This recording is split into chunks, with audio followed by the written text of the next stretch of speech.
Good morning students. How are you all? कैसे हैं आप सबका बहुत बहुत स्वागत है हमारे यूट्यूब चैनल सेठ शिवम एजुकेशन पर। तो दोस्तों, आज की वीडियो है हमारी बीए सेकेंड ईयर या फिर बीए बीएड सेकेंड ईयर वाले विद्यार्थियों के लिए। और यूनिवर्सिटी हमारी रहेगी एमएस ब्रज यूनिवर्सिटी भरतपुर। ठीक है दोस्तों, सब्जेक्ट हमारी रहने वाली है इंग्लिश लैंग्वेज एंड लिटरेचर। और आज की वीडियो में हम डिस्कस करेंगे first paper poetry and drama के most important questions for examination 2023। ठीक है दोस्तों, और आज की वीडियो बहुत ही शानदार धमाकेदार होने वाली है, इसलिए वीडियो के साथ बने रहें अंत तक और पूरी वीडियो को देखें, बिल्कुल भी स्किप ना करें। ठीक है, इस वीडियो में मैं आपको क्वेश्चंस के साथ साथ उनके आंसर्स बताने की भी कोशिश करने वाला हूं। जैसा कि आप सब जानते हैं कि टाइम है आपका 3 घंटे का और 100 मार्क्स हैं आपके। ठीक है, 100 नंबर का पेपर होता है। और सबसे पहला जो क्वेश्चन आता है वो आता है आपका एक्सप्लेनेशंस का। ठीक है, सबसे पहला क्वेश्चन कौन सा आता है? एक्सप्लेनेशंस का। एग्जाम में 8 एक्सप्लेनेशंस पूछी जाती हैं, उनमें से कोई जो है वो 4 करनी होती हैं, ये आप लोग अच्छी तरह से जानते हो।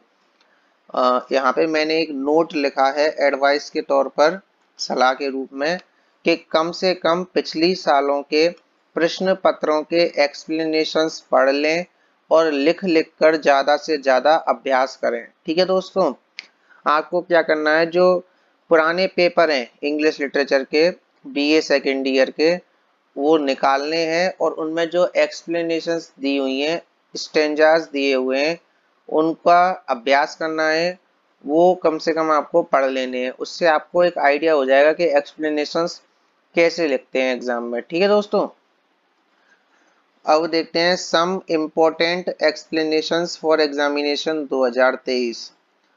सबसे पहले हम बात करेंगे प्रीवियस ईयर पेपर 2022 की, यानी जो 2022 में आपका पेपर हुआ था इंग्लिश लिटरेचर का, उसमें कौन कौन से एक्सप्लेनेशंस पूछे गए थे उनके बारे में बात करेंगे। 2022 के क्वेश्चन पेपर में से कम संभावना है रिपीट होने की, जबकि 2020 और 2021 के क्वेश्चन पेपर में से क्वेश्चंस रिपीट होने की थोड़ी ज़्यादा संभावना होती है। ठीक है, तो क्वेश्चंस इस प्रकार से पूछा जाता है कि explain with reference to context any four of the following extracts adding critical notes wherever necessary. ठीक है, यानी आपको जो है एक्सप्लेनेशन 4 पॉइंट्स पे बनाकर लिखना है। एक तो है एक्सप्लेनेशन, एक है रेफरेंस, एक है कॉन्टेक्स्ट और एक है आपका क्रिटिकल नोट्स। ठीक है, क्रिटिकल नोट्स। इस तरह से आपको 4 पॉइंट बनाकर और एक्सप्लेनेशन लिखनी है। डियर स्कॉलर्स, क्या आप जानते हैं कि आपके सिलेबस में, do you know that in your syllabus there are 16 poems of 11 poets. आपके पाठ्यक्रम में 11 कवियों की 16 कविताएं हैं। तो प्रत्येक एक्सप्लेनेशन आपकी 5 नंबर की है, 4 आपको करनी होती है, 20 नंबर आपके हो जाते हैं। ठीक है, हमारा पहला एक्सप्लेनेशन है, will no one tell me what she sings. ठीक है, तो यहां से आप समझ गए होंगे वॉट सी सिंग्स। ठीक है, वह क्या गा रही है। ठीक है, तो ये पोयम है आपकी द सॉलिटरी रीपर। कौन सी पोयम है दोस्तों?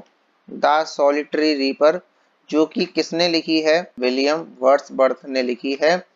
और ये आपका पोयम का ऑक्टेव नंबर 3 है। ठीक है, आपकी जो पोयम है वो ऑक्टेव्स में सेट है, ये वाली द सॉलिटरी रीपर, और उसका ये तीसरा नंबर का ऑक्टेव है। ऑक्टेव मतलब ए स्टेंजा ऑफ 8 लाइन्स। ठीक है, तो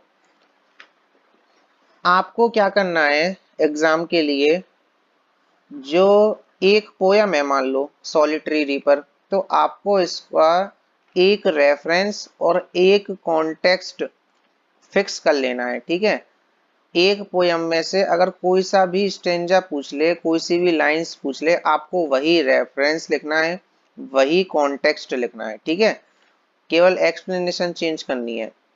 आप चाहें तो क्रिटिकल नोट्स भी एक चैप्टर के फिक्स कर सकते हैं कि कोई सी भी लाइंस आ जाए पोयम की, मुझे तो यही रेफरेंस लिखना है, यही कॉन्टेक्स्ट लिखना है और यही क्रिटिकल नोट्स लिखने हैं और एक्सप्लेनेशन मैं लिख ही लूंगा।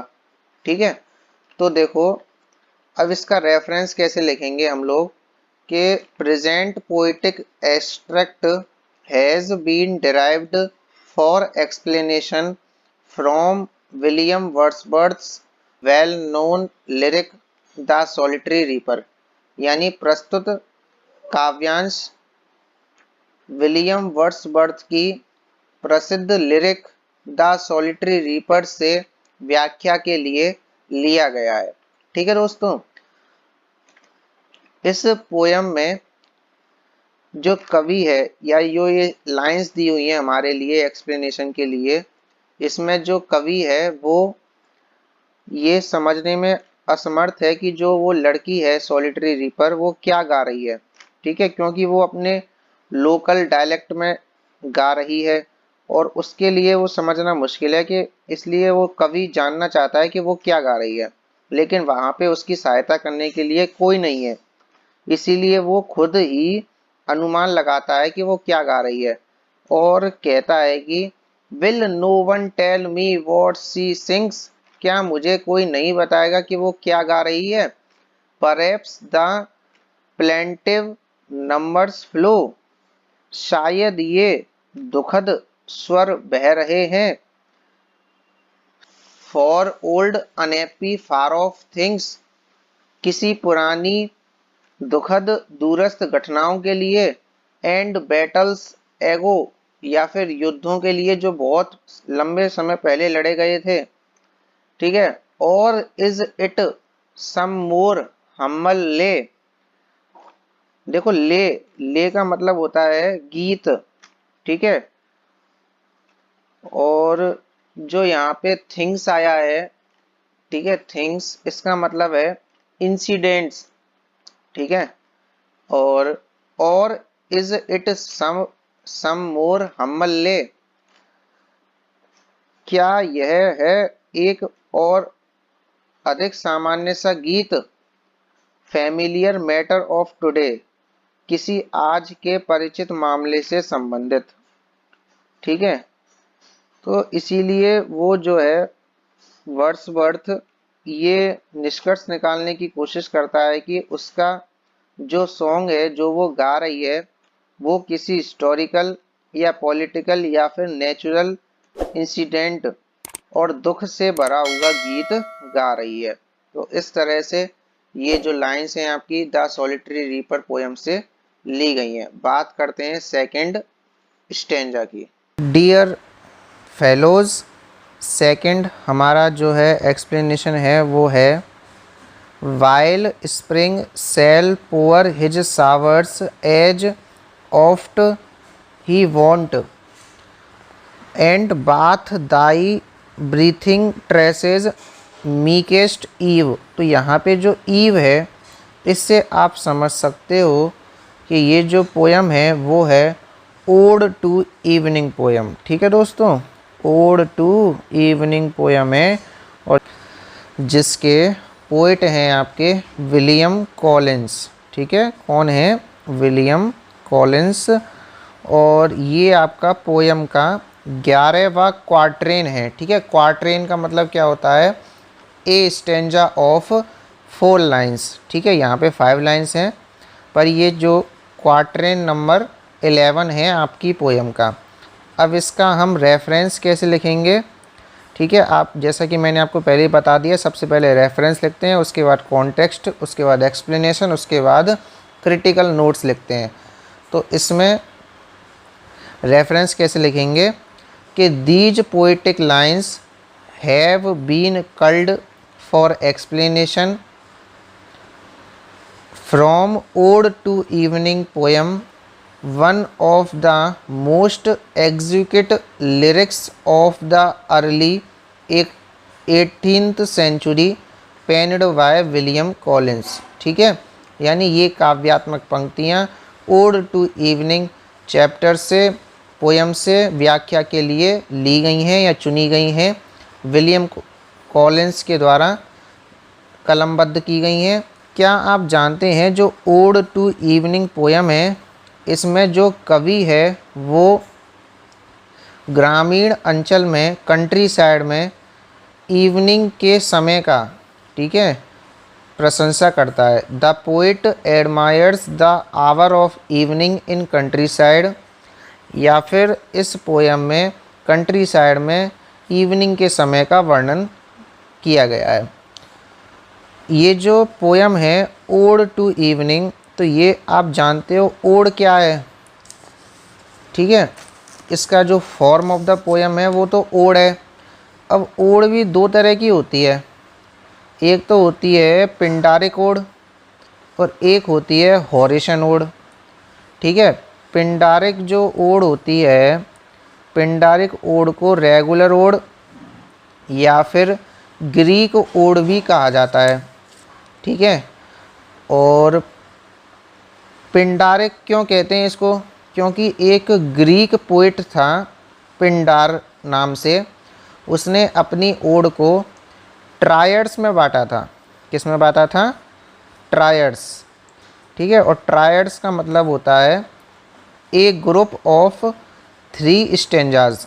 ठीक है, तो उसने फर्स्ट स्टेंजा को भी नाम दिया, फिर सेकंड स्टेंजा को भी नाम दिया और थर्ड स्टेंजा को भी नाम दिया। और दूसरी है आपकी हॉरेशन ओड। हॉरेशन ओड को हम इर्रेगुलर ओड या फिर लैटिन ओड भी कहते हैं। अब इर्रेगुलर ओड क्यों कहते हैं भाई? क्योंकि जो यहाँ पे हॉरेशन है, मतलब हॉरेस, ये एक पोइट है, हॉरेस लैटिन पोइट है। इसने अपनी ओड्स को कितनी भी नंबर ऑफ स्टेंजाज में लिखना प्रारंभ किया था, यानी इसने पिंडार की तरह अपनी ओड्स को 3-3 स्टेंजाज के ग्रुप में नहीं बांटा था हॉरेस ने। इसीलिए इस ओड को इर्रेगुलर ओड कहा जाता है। ठीक है, और लैटिन ओड इसलिए कहा जाता है क्योंकि हॉरेस जो है वो एक लैटिन पोइट था। तो क्या आप जानते हैं जो ओड टू इवनिंग पोयम है, ये एक पिंडारिक ओड है या फिर हॉरेशन ओड है? क्या आप मुझे कमेंट बॉक्स में कमेंट करके बता सकते हैं? मैं आपको बता देता हूँ, ओड टू इवनिंग एक हॉरेशन ओड है। ठीक है, इर्रेगुलर ओड है। बात करते हैं अपने नेक्स्ट स्टेंजा की, तीसरे की। डियर फेलोज़, डियर फ्रेंड्स, हमारा थर्ड एक्सप्लेनेशन है। Far from the madding crowd's ignoble strife, their sober wishes never learned to stray, यहाँ तक टेन्योर ऑफ देयर वे तक। ठीक है, तो ये जो स्टेंजा है, ये जो एक्सट्रैक्ट है, ये आपका elegy written in a country churchyard नामक पोयम से लिया गया है। Elegy written in a country churchyard नामक पोयम से लिया गया है, जिसके पोइट हैं थॉमस ग्रे। ये आपका पोयम का 19वां स्टेंजा है, 19वां क्वार्टरेन है। ठीक है, इसका हम रेफरेंस कैसे लिखेंगे पोयम का? ऐसे लिखेंगे, present quatrain has been culled for explanation from Gray's universally admired poem elegy written in a country churchyard. तो यहाँ पे जो एक शब्द आया है एलिजी, एलिजी का मतलब आप लोग जानते हो, a song sung on the death of someone dear and near, यानी किसी खास की मृत्यु पर गाया जाने वाला गीत। हिंदी में हम इसको क्या बोल देते हैं? शोक गीत भी बोल देते हैं। ठीक है, और इसका जो थीम है, यानी इसका जो सेंट्रल आइडिया है पोयम का, वो ये है, poet's sorrow on the death of the rude forefathers of the village. ठीक है, यानी गांव के भोले वाले पूर्वजों की मृत्यु पर कवि का दुख इस पोयम में प्रकट किया गया है। और यहाँ पे जो इस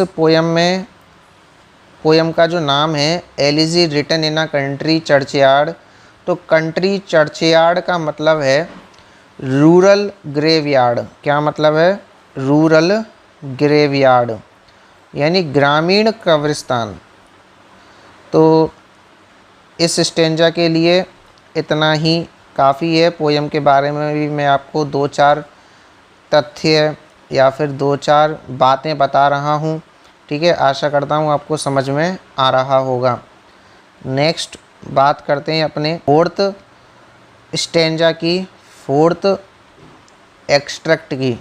तो जो आपको फोर्थ वाला स्टेंजा दिख रहा है, ये है, I am the daughter of earth and water and the nursling of the sky.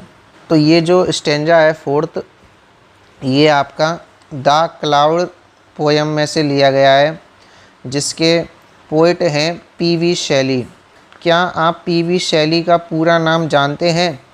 और यदि जानते हैं तो वीडियो के नीचे हमें कमेंट करके ज़रूर बताइएगा। ठीक है दोस्तों, तो इसका हम बताते हैं अब रेफरेंस कैसे लिखेंगे। ठीक है, सबसे पहले रेफरेंस मैं आपको बताता हूँ इसका कैसे लिखा जाएगा, कि present poetic lines have been derived for explanation from the sweet lyric the cloud composed by P V. Shelley. यानी प्रस्तुत काव्यात्मक पंक्तियाँ स्वीट लिरिक द क्लाउड से ली गई हैं व्याख्या के लिए, जो कि पी.वी. शैली द्वारा रचित हैं। ठीक है, और इस पोयम में, द क्लाउड नामक पोयम में, बादल की आत्मकथा को वर्णित किया गया है। ऑटोबायोग्राफी ऑफ ए क्लाउड के बारे में बताया गया है। यहाँ पे आप देख सकते हो, आई am the daughter of earth and water. तो आई किसके लिए आ रहा है? क्लाउड के लिए ही तो आ रहा है। ठीक है, यहाँ पे आई किसके लिए आ रहा है? ठीक है, क्लाउड के लिए ही आ रहा है। तो बात करते हैं नेक्स्ट स्टेंजा की।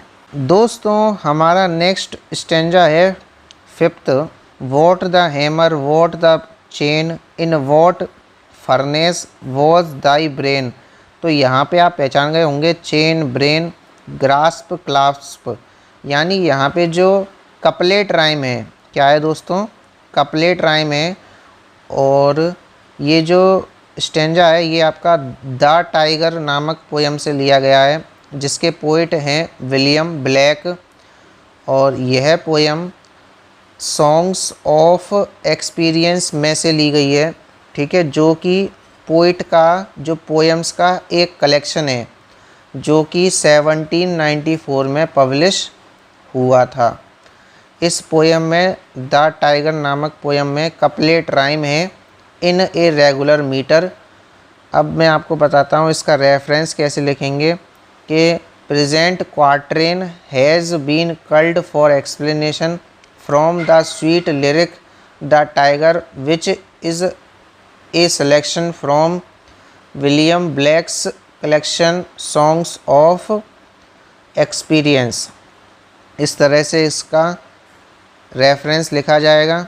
ठीक है, जो द टाइगर पोयम है वो एक लिरिक है, और इस पोयम में जो कवि है वो गॉड की क्रिएटिव पावर्स का गुणगान करता है, महिमा मंडन करता है। The poet glorifies the creative powers of God in this poem. कवि का जो है विश्वास है गॉड की क्रिएटिव पावर्स में। Poet's faith in the creative powers of God. Dear learners, हमारा सिक्स्थ स्टेंजा है, I wandered lonely as a cloud that floats on high over vales and hills ठीक है, ये यहाँ से लेकर के और डांसिंग इन द ब्रीज तक है। ये जो आपका स्टेंजा है वो डैफोडिल्स नामक पोयम से लिया गया है, जिसके पोइट हैं विलियम वर्ड्सवर्थ। और इस पोयम का दूसरा नाम क्या आप बता सकते हैं? इस पोयम का दूसरा नाम है, ये फर्स्ट लाइन, ठीक है, I wandered lonely as a cloud. इस पोयम में कवि नेचर, प्रकृति के प्रति अपना डीप लव प्रदर्शित करता है। विलियम वर्ड्सवर्थ का नेचर पोइट्री के क्षेत्र में ग्रेटेस्ट नेम है और विलियम वर्ड्सवर्थ को इंग्लिश पोइट्री में the high priest of nature कहा जाता है। ठीक है, इसका रेफरेंस कैसे लिखेंगे इस स्टेंजा का? These are the opening lines of William Wordsworth sweet lyric daffodils. ठीक है, इस तरह से इसका वो रेफरेंस लिखा जाएगा। तो दोस्तों, हमारा 7th एक्सट्रैक्ट है, 7th स्टेंजा है। And while the wings of fancy still are free and I can view this mimic show of thee, ठीक है, से लेकर के टू सूत मी लेफ्ट तक। तो ये जो आपका 7th स्टेंजा है ये लिया गया है on the receipt of my mother's picture out of Norfolk poem से, जो कि लिखी है आपकी विलियम काउपर ने। जो कि किसने लिखी है? पोइट कौन है इस पोयम के? William Cowper.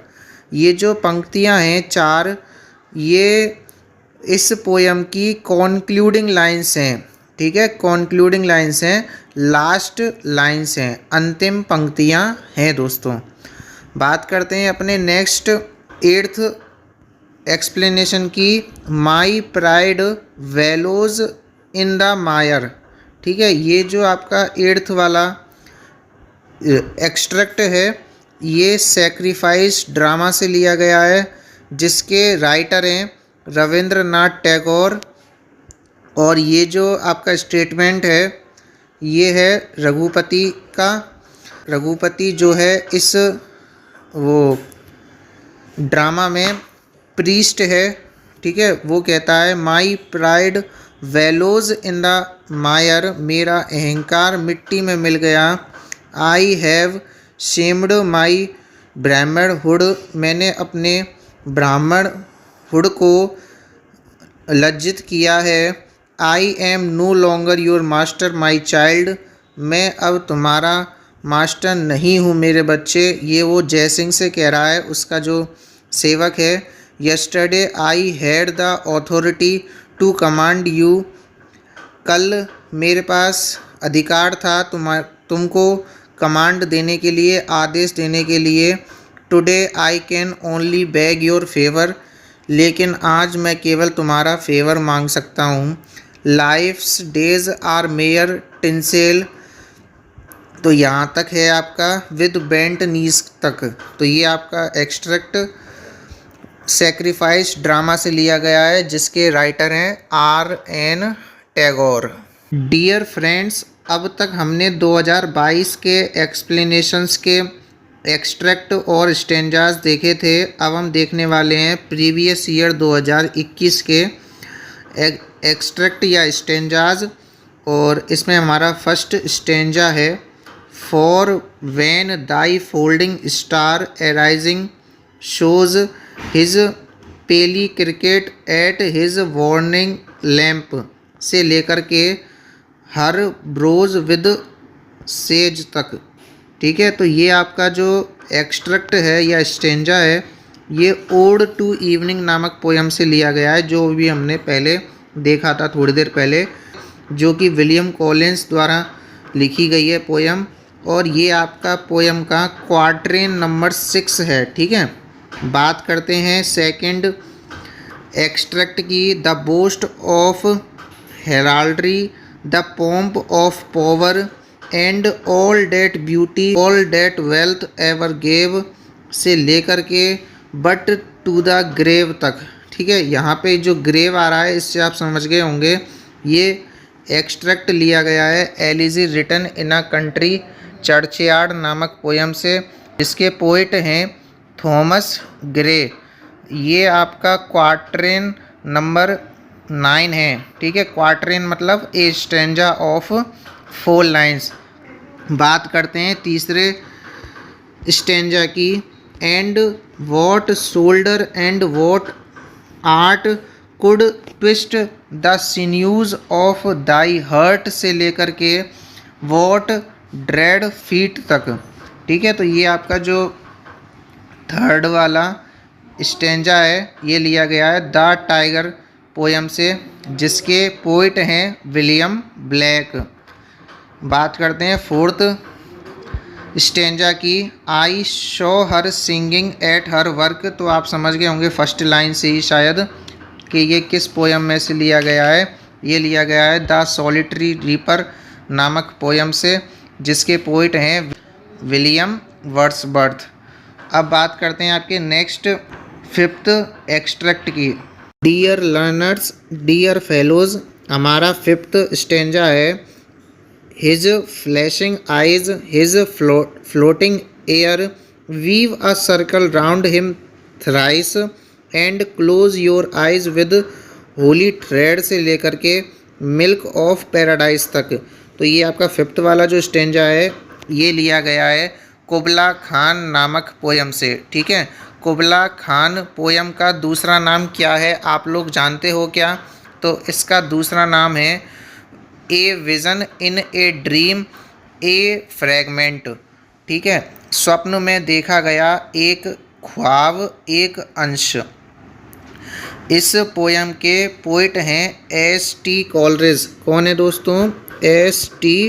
कॉलरिज इसके पोइट हैं। और यदि आप इसका पूरा नाम जानते हैं तो हमें वीडियो के नीचे कमेंट बॉक्स में ज़रूर बताइएगा।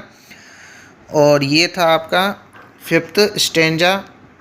बात करते हैं आपके नेक्स्ट स्टेंजा की, जो कि है I bring fresh showers for the thirsty flowers from the seas and the streams I bear light shade for the leaves when laid in their noonday dreams. तो ये आपका जो स्टेंजा है ये लिया गया है द क्लाउड नामक पोयम से, जिसके पोइट हैं पी.वी. शैली। बात करते हैं नेक्स्ट स्टेंजा की। दोस्तों हमारा सेवंथ स्टेंजा है सी वॉक्स इन ब्यूटी लाइक द नाइट। यानी शी वॉक्स इन ब्यूटी अर्थात वह सौंदर्य में भ्रमण करती है। इसका मतलब ये है she is perfectly beautiful like the night of cloudless climes and starry skies. बादल रहित जलवायु की रात की तरह और तारों से भरे हुए आसमान की रात की तरह। ठीक है, तो ये आपका जो स्टेंजा है ये शी वॉक्स इन ब्यूटी नामक पोयम से लिया गया है, जिसके पोइट हैं लॉर्ड बायरन। कौन है दोस्तों? लॉर्ड बायरन, जिसके पोइट हैं। इस पोयम में पोइट कंसेप्ट ऑफ ब्यूटी देता है या फिर ब्यूटी की प्रशंसा करता है। ठीक है दोस्तों, इस पोयम की जो लाइन्स हैं वो अल्टरनेट राइम में लिखी हुई हैं। अल्टरनेट राइम कैसी होती है मैं आपको बताता हूँ। जैसे नाइट ब्राइट, स्काइज आइज। ठीक है, इस तरह ये अल्टरनेट राइम होती है। तो बात करते हैं नेक्स्ट एक्सप्लेनेशन की।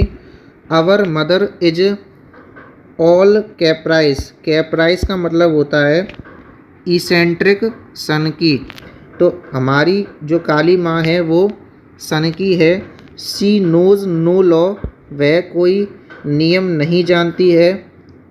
अवर सोरोज, वह कोई हमारे दुखों को।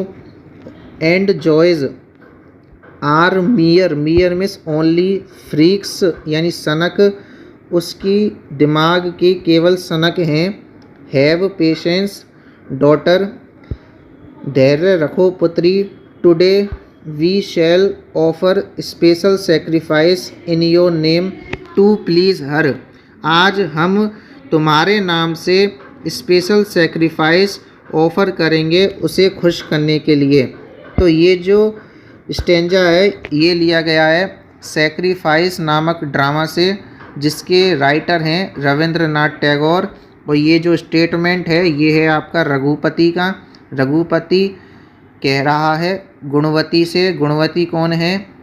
क्वीन ऑफ त्रिपुरा है नाटक में। ठीक है दोस्तों मैं जानता हूँ कि वीडियो थोड़ा लंबा हो जाएगा, लेकिन इसमें से एक्सप्लेनेशंस जो दिए हुए हैं प्रीवियस ईयर, इनमें से ज़रूर जो है आपके 2023 में रिपीट होंगे एग्ज़ाम में। तो बने रहिए हमारी पूरी वीडियो के साथ। बात करते हैं प्रीवियस ईयर 2020 के क्वेश्चन पेपर की। उसमें जो एक्सप्लेनेशंस स्टेंजास पूछे गए थे उनकी बात करते हैं। फर्स्ट स्टेंजा है so long regardful of thy quiet rule से लेकर के and love thy favourite name तक। तो ये जो स्टेंजा है ये लिया गया है ओड टू इवनिंग नामक पोएम से, जिसके पोइट हैं विलियम कॉलिंस। और ये आपका क्वार्टरेन नंबर 13 है। ठीक है, स्टेंजा नंबर 13 है पोएम का। बात करते हैं next. Here rests his head upon the lap of earth a youth to fortune and to fame unknown. तो ये जो सेकंड स्टेंजा है ये लिया गया है elegy written in a country churchyard नामक पोएम से, जिसके पोइट हैं थॉमस ग्रे। ये आपकी पोएम का क्वार्टरेन नंबर 30 है, 30वां है। ठीक है, बात करते हैं थर्ड स्टेंजा की। Faithful remembrancer of one so dear O welcome guest though unexpected here. तो ये जो थर्ड आपका स्टेंजा आपको दिख रहा है ये लिया गया है on the receipt of my mother's picture out of Norfolk नामक पोएम से, जिसके पोइट हैं विलियम काउपर। बात करते हैं आपके नेक्स्ट स्टेंजा की, जो कि है the shadow of the dome of pleasure floated midway on the waves. तो ये जो फोर्थ वाला आपका स्टेंजा है ये लिया गया है कुबला खान नामक पोएम से। इसका मैंने अभी आपको दूसरा नाम भी बताया था, vision in a dream a fragment. और इसके पोइट हैं S T. Coleridge, Samuel Taylor Coleridge. बात करते हैं नेक्स्ट स्टेंजा की, जो कि है where are the songs of spring ये where are they think not of them thou hast thy music too. तो ये फिफ्थ वाला जो स्टेंजा है ये लिया गया है ओड टू ऑटम नामक पोएम से, जिसके पोइट हैं जॉन कीट्स। तो दोस्तों हमारा सिक्स्थ स्टेंजा है I wandered lonely as a cloud से लेकर के fluttering and dancing in the breeze तक। तो ये आप जानते हो अवाल 2022 के क्वेश्चन पेपर में हमने ये क्वेश्चन पढ़ा था, डिस्कस किया था, और ये 2020 के में पूछा गया है। तो इससे आप समझ सकते हो कि क्वेश्चंस रिपीट होते हैं। 2020 वाला है 2022 में पूछा गया था। ठीक है, और ये जो सिक्स्थ स्टेंजा है ये आपका डैफोडिल्स नामक पोएम से लिया गया है, जिसके पोइट हैं विलियम वर्ड्सवर्थ। बात करते हैं आपके seventh. Sire could I make the got live again. Sire का अर्थ है फादर। क्या मैं उस बकरी को दोबारा से ज़िंदा कर सकता हूँ? By giving up a portion of my life, अपने जीवन का एक हिस्सा उसको दे करके। Gladly would I do it, काश मैं ऐसा कर पाता। But how can I restore that which mother herself has taken. अब मैं उसको कैसे वापस ला सकता हूँ जिसको माता ने स्वयं ले लिया है।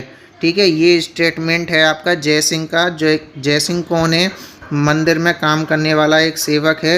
ये जो सेवंथ स्टेंजा है ये लिया गया है सेक्रीफाइस नामक ड्रामा से, जिसके राइटर हैं रविंद्रनाथ टैगोर। ये आपका सीन फर्स्ट में ही मिल जाएगा स्टेटमेंट। बात करते हैं आपके एट्थ स्टेंजा की, जो कि है I don't believe in going too far with these modern customs से लेकर के बी परपेचुअली वॉशिंग देमसेल्व्स तक। तो ये जो एट्थ वाला आपका पैसेज है ये लिया गया है आर्म्स एंड द मैन नामक ड्रामा से, जिसके राइटर हैं जीवी शॉ। ठीक है, और ये आपका एक्ट सेकंड में मिलेगा। ये इस ड्रामा का जो एक्ट सेकंड है उसमें मिलेगा। और ये स्टेटमेंट है आपका पेटकॉफ। पेटकॉफ कौन है? इस ड्रामा का एक कैरेक्टर है, उसका स्टेटमेंट है ये वाला। ठीक है, तो दोस्तों ये थी हमारी वीडियो पार्ट 1। आशा करता हूँ आपको वीडियो जो है पसंद आई होगी। नेक्स्ट वीडियो में वीडियो पार्ट 2 में हम बात करेंगे हिस्ट्री और लिटरेरी टर्म्स की और उनके साथ लॉन्ग क्वेश्चंस की। यदि आपको वीडियो पसंद आई हो तो वीडियो को प्लीज़ लाइक कर दें। यदि आपकी कोई प्रॉब्लम है, क्वेरी है, समस्या है तो नीचे वीडियो के नीचे कमेंट बॉक्स में कमेंट करें और अपने दोस्तों को इस वीडियो को शेयर ज़रूर करें। Thank you very much for watching our video. जय हिंद, जय भारत।